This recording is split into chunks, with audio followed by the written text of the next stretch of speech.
We're live. Got it. Thank you, Ms. Dumas. This is Chatham Area Transit Service Delivery Operational Committee, Tuesday, May 10th, 2022. We're starting now at 1:11.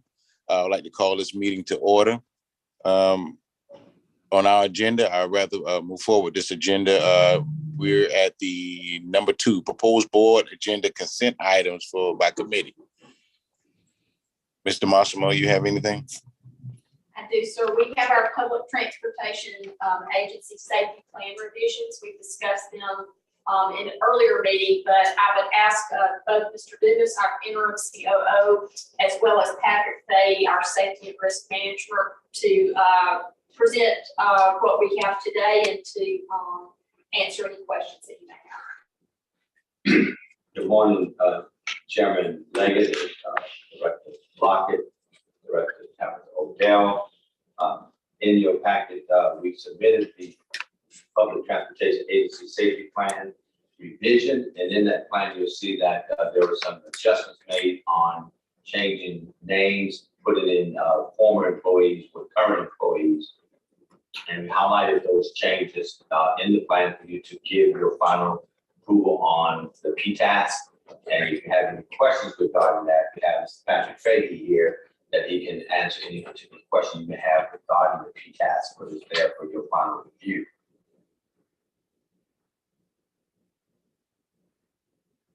Chair and directors, do you have any other comments or questions at this time?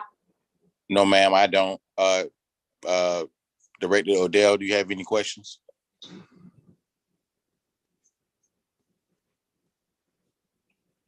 I don't think so. We can move forward. My mouse is acting funny. I can't get the control thing. No, I don't have any questions. Thank you. We can move forward. Reports to committee. All right, thank you again, Chairman Leggett, and to our directors, members of the CAT board, and to all of you that are here with us on today. I'd like to give you an update that you should have the information before you. I would like to briefly discuss our safety and security risk management update month to month for comparison last month, March to April. Our accidents for fixed route, we had one accident, a vacuum situation. It was a preventable accident. And then we had some non-preventable fixed route. We had 2 side swipes, and we also had the Paratransit 1 hit fixed object. Those were non-preventable accidents. Our safety department action plan is to continue coaching and meeting, retrain as necessary. And our safety awareness campaign is distracting driving. And we have 3 types of distracted drivers that the training was in the month of April 4th through 8th. And then again, April 11th through April 15th. Also, our monthly safety message, we focus on the electric bus safety training. And that is ongoing. Make sure that all of our operators have completed the process with understanding how to operate the electric bus. We're excited about that because we're still in our pilot stage, but we're getting great reports on the performance of those electric vehicles. Next slide, please. Our new hire training classes, we've completed 3 new hires for Paratransit earlier in March and April. They're already out and helping with the clients. And we also have our fixed route training class. We've had 2 of those out of the 3. 2 of those are already in service, and 1 is continuing training for the next couple of weeks before they're also released to assist with the fixed route service. Additionally, we have another class that started this week, last week, I believe, for the Paratransit. We had 4 new hires. They're in the process of training as we speak as well. Next slide. Our training program, again, as I mentioned earlier, we continue. We have with the electric bus training, we've completed 33 of our individuals with fixed route operators have gone through training, as well as some of the supervisors in that 33. But we will will continue to train until all of the operators on the fixed route side have completed the training on the electric vehicles. We've done some retraining. Oh, just a second. Hopefully you have the information in front of you, but we're doing retraining. We had 3 return to duty on the fixed route. We also had 4 return to duty for Paratransit. For our month-to-month fixed route operation, our on-time performance, it's about the same as it was last month. And then we also highlighted the top 5 time points for early departure. We listed those where it's various locations throughout our transit district. We focus on the time that they're leaving. We try to have, when we have 0 early departure, we make no excuses for early departure. However, we do advertise on our website to clients, all our customers. We ask them to please be at the designated stops 5 minutes before the scheduled time of those routes in the event that this does occur. We keep an eye on that. We continue to train operators to focus on with their time to make sure that do not leave ahead of schedule. We also highlight the late departures. Again, and those are various locations. Those late departures often come when the bus is a little delayed in the schedule, unforeseen traffic patterns, or at times operators know that they will hold back just so that they don't get to the next time point ahead of time.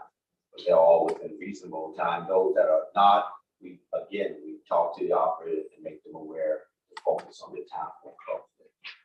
I'd like to mention that also with our clever device system, new device that we added, our information is much more accurate than it has been over some time because it gives us accurate numbers. So with this tool, we're able to show the operators too how to be aware of the system and to focus more on the time. Next slide. Our fixed route ridership, our fixed route ridership is about the same as it was this time last month. However, when we look at our missed trips comparison, there's improvement all the way around on missed trips, missed late trips, accidents, road calls. There's an improvement on that part, so we're excited about that. Our roll call evaluation, we have trail checks 22, onboard evaluation 3, operator coaching 3, and supervisor training. We have 8 of those that we completed. Our action plan to correct these trends is 1, continue to deal with operators on logins. Our on-time performance, all this is going to be predicated upon our operators logging into the new system so we can get accurate and detailed time for our customers.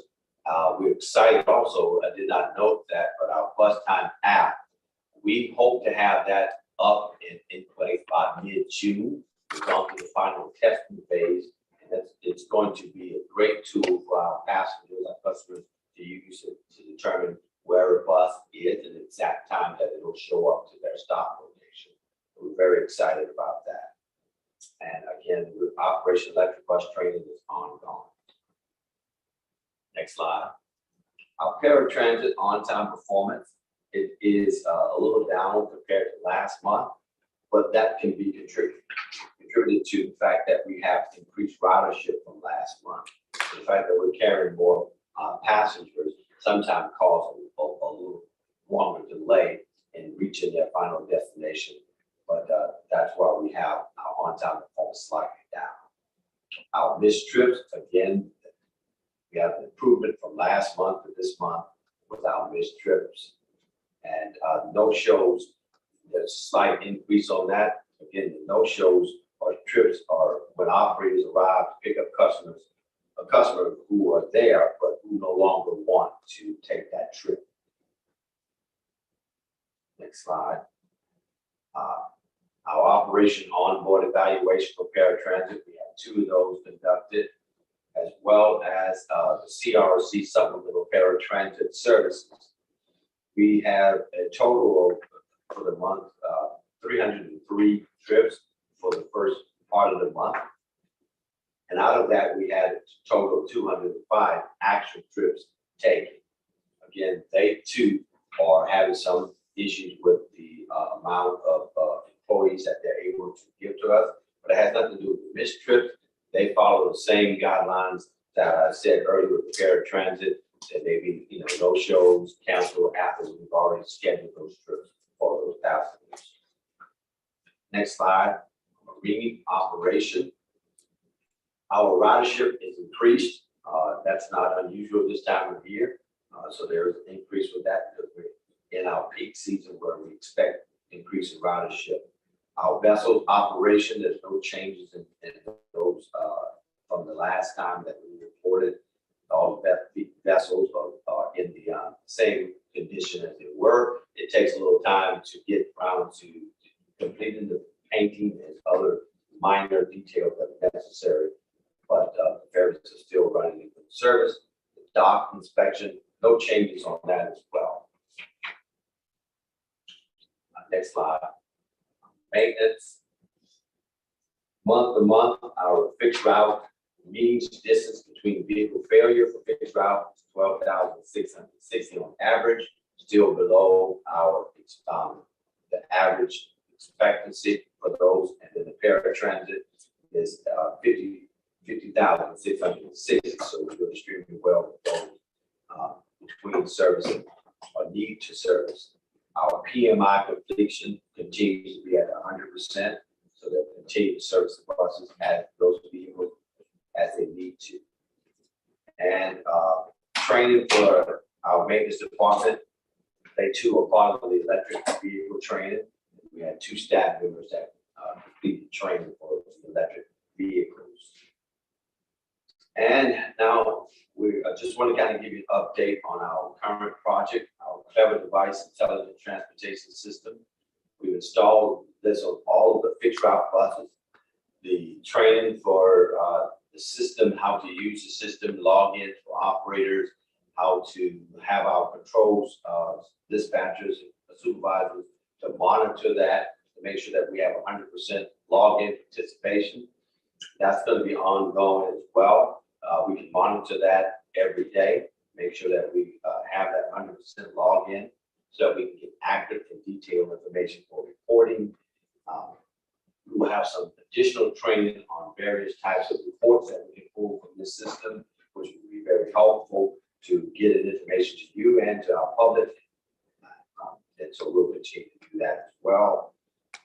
Our automatic bus wash, that's complete and it is working well. That process is, we were without bus wash for several years, but now that we have this up and running, we expect that you'll see cleaner buses on the road. And our passenger amenities, we have started a process where we're replacing, we plan to replace 13 shelters in various locations throughout the city. These are shelters that are already have been previously damaged or rust. And so our maintenance department, along with planning, they're getting these shelters, they will have these shelters replaced. One of the locations that we just completed one is at the corner of Waters and Henry Street with a new shelter location there, as well as we just installed a new trash receptacle at intersection of Abercorn and 37th Street.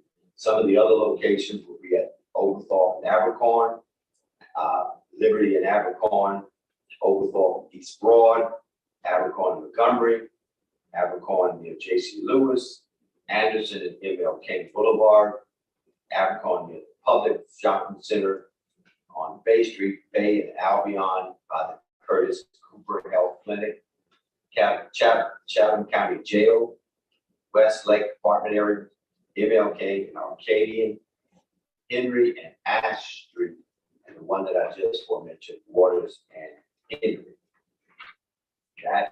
That completes my presentation, and if you have any questions, we're glad to entertain that at this time. Yes, sir. Mr. Dumas, you might be able to answer this for me. I know the governor has already given everyone this new gun initiative that he has. Do we have anything in place as far as for our drivers and the safety of the riders, gun safety policy for our buses and facilities? I don't know that we have something specific to gun safety. Patrick, our safety manager, is with us. Certainly, we will take a note of that and look into that to see if there's something that we can do specific towards that. We have the driver's safety area, but past protocol have been with to tell train operators that if they're ever in an incident where someone boards the bus with any type of weapon, it's for the cooperate with that person and to make sure that we keep our passengers safe and calm during any altercation. The main event would try to open doors and allow those passengers to exit the bus as safely and calm as possible. But if that is not the case, the operator is instructed to follow the instructions of that person that may be trying to hijack or cause some harm on that vehicle or the bus. But by the same token, we have an emergency switch that they activate as soon as they are aware that some type of event is occurring. And that switch has a sign that signals our control center, but also indicates to call for support by dialing 911. Actually, those who see dial 911 and report that there may be an incident on board one of our buses. Thank you, sir. You're welcome.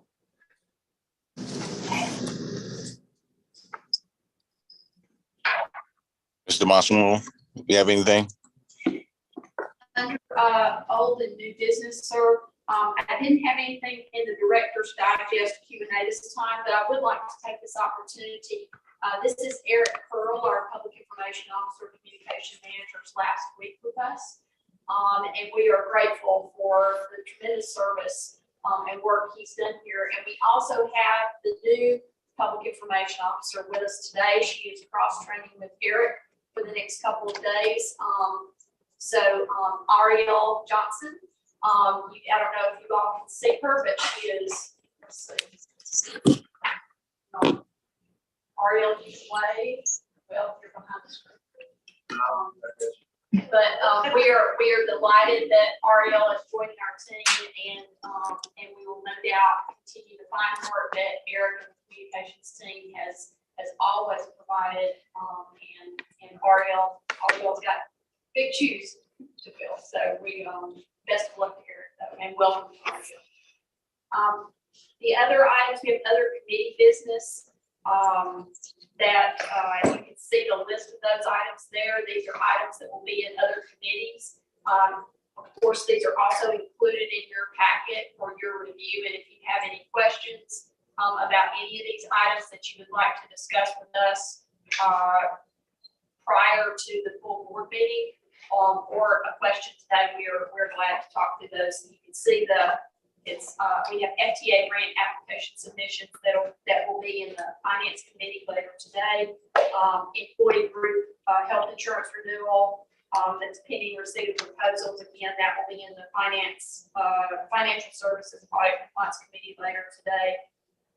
The Executive Leadership Recruitment Contract Award. This is for some executive recruitment support for the COO position particularly. Facility and dock project Title VI and equity analysis that has been completed. You'll see in there that that equity analysis concluded that there were no issues of concern related to Title VI communities as a part of that project. Then the electric fleet Title VI and equity analysis, electric bus implementation, bus shelter mural policy, which Eric just did a tremendous job on in developing that, our governance calendar, and then we just recently held our Employee Appreciation Day, and one of the things that we had also requested the customer experience manager to work on is a passenger appreciation week. And so we've got a proposal for that coming up, Rider Appreciation Month in June. And there will be a request for board approval for a limited period of time from June 3rd to June 6th for fare-free services for fixed route paratransit passengers on those days as a part of passenger appreciation. And then there'll be some other activities on other days during that week to promote CAP and to show our appreciation for our partners. That concludes our materials for today, Chairman. Do we have any questions from any other of the directors before we adjourn? Director Lockett? I do not have one, Mr. Chairman. Director Odell, do you have anything? No, I don't have anything. Thank you. If there's nothing else for the greater good, I want to make sure that everyone have a wonderful day. And until we meet again, please be safe. And you're very, very appreciated. Thank you. And this meeting adjourned. Director Leckett? Thank you. Yes, ma'am. Director Leckett. Our next meeting will be Saturday, the board retreat at the Civic Center, okay, in person. Yes. Thank you, sir. Thank you. Thank you.